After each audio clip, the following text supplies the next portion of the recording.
Big boss ಮನೆಗೆ ಹೋಗೋ ಅವಕಾಶಕ್ಕಾಗಿ ಮಹಾಯುದ್ಧ.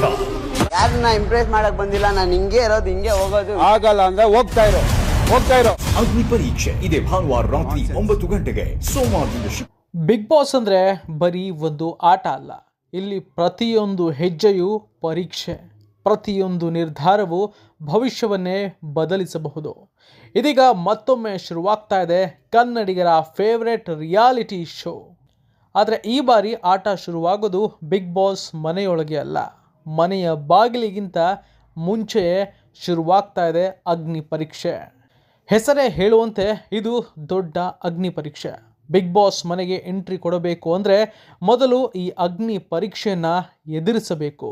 ತಮ್ಮ ಸಾಮರ್ಥ್ಯವನ್ನು ಇಲ್ಲಿ ಸಾಬೀತನ್ನು ಪಡಿಸಬೇಕು.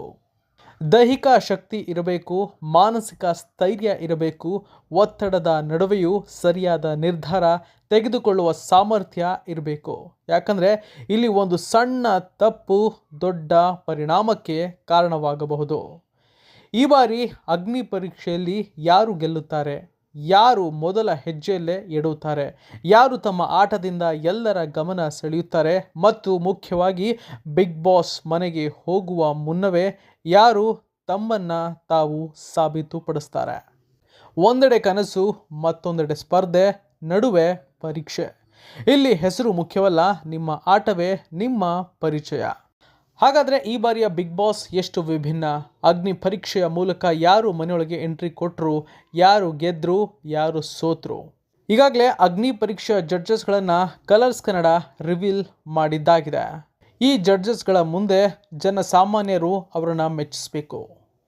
ಮನೆ ಒಳಗಡೆ ಹೋಗಬೇಕು ಅಂತಂದರೆ ಪ್ರತಿಯೊಂದು ಕೊಡುವಂಥ ಟಾಸ್ಕ್ಗಳನ್ನು ಇಲ್ಲಿ ಗೆಲ್ಲಬೇಕಾಗತ್ತೆ. ಲಕ್ಷಾಂತರ ಜನರು ಬಿಗ್ ಬಾಸ್ಗೆ ಅಪ್ಲಿಕೇಶನನ್ನು ಸಲ್ಲಿಸಿದರು. ಅದರಲ್ಲಿ 60 ಜನಗಳನ್ನು ಅಗ್ನಿ ಪರೀಕ್ಷೆಯ ವೇದಿಕೆಯಲ್ಲಿ ಕಲರ್ಸ್ ಕನ್ನಡ ಕರೆತಂದಿದೆ. ಕೆಲವರು ಮೇಕಪ್ ಮಾಡಿಕೊಂಡು ಬಂದಿದ್ದರು.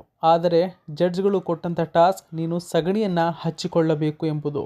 ಇನ್ನು ಕೆಲವೊಬ್ಬರಿಗೆ ಮೇಕಪ್ ಸೆಟ್ಗಳನ್ನೇ ಹೊಡೆದು ಹಾಕು ಎಂದು. ಅದನ್ನು ಯಾರೆಲ್ಲ ಮಾಡಿಲ್ವೋ ನೀವು ಬಿಗ್ ಬಾಸ್ ಮನೆ ಒಳಗಡೆ ಹೋಗಕ್ಕೆ ಎಲಿಜಿಬಲ್ನೇ ಇಲ್ಲ ಅಂತ ಜಡ್ಜಸ್ಗಳು ನೇರವಾಗಿ ಹೇಳಿದ್ದಾರೆ.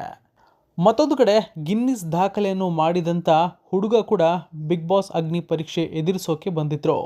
ಅಲ್ಲಿ ಜಡ್ಜ್ ಆಗಿದ್ದಂಥ ಸಂಗೀತ ಶೃಂಗೇರಿಯವರು ಆ ಒಂದು ರೆಕಾರ್ಡನ್ನು ಕಂಪ್ಲೀಟಾಗಿ ಡೆಸ್ಟ್ರಾಯ್ ಮಾಡ್ತೀರಾ ಅಂತ ಹೇಳಿದಾಗ ಯಾವುದೇ ಆಲೋಚನೆ ಮಾಡದೆ, ಹಿಂದೆ ಮುಂದೆ ನೋಡದೆ ಕಂಪ್ಲೀಟಾಗಿ ಅದನ್ನು ಡೆಸ್ಟ್ರಾಯ್ ಮಾಡಿದ್ದಾರೆ.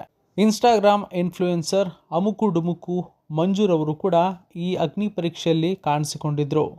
ಇವರು ಈ ಹಿಂದೆಯೂ ಕೂಡ ಬಿಗ್ ಬಾಸ್ಗೆ ಹೋಗಬೇಕು ಅಂತ ಬಯಸಿದ್ರು. ಆದರೆ ಇಲ್ಲಿ ಟಾಸ್ಕನ್ನು ಜಡ್ಜ್ ಹೇಳ್ತಾರೆ, ಆದರೆ ಆ ಟಾಸ್ಕನ್ನು ಇಲ್ಲಿ ಮಂಜು ಅವರು ಮಾಡೋದಿಲ್ಲ. ಹಾಗಾಗಿ ಅಲ್ಲೇ ಕುಳಿತಿದ್ದಂತಹ ಜಡ್ಜ್ ವಿನಯ್ ಗೌಡ ಅವರು ಮಂಜುಗೆ ಸರಿಯಾಗಿ ಟಾಂಗ್ ಕೊಟ್ಟಿದ್ದಾರೆ. ಹಾಗೆ ಈ ಅಗ್ನಿ ಪರೀಕ್ಷೆಯಿಂದ ಔಟ್ ಆಗಲ್ಲ ಅಂದ್ರೆ ಹೋಗ್ತಾ ಇರೋ ಬಿಗ್ ಬಾಸ್ ಅಗ್ನಿ ಪರೀಕ್ಷೆ ಇದೆ ಭಾನುವಾರ ರಾತ್ರಿ 9 ಗಂಟೆಗೆ. ಸೋಮವಾರದಿಂದ ಶುಕ್ರವಾರ ರಾತ್ರಿ 9:30ಕ್ಕೆ.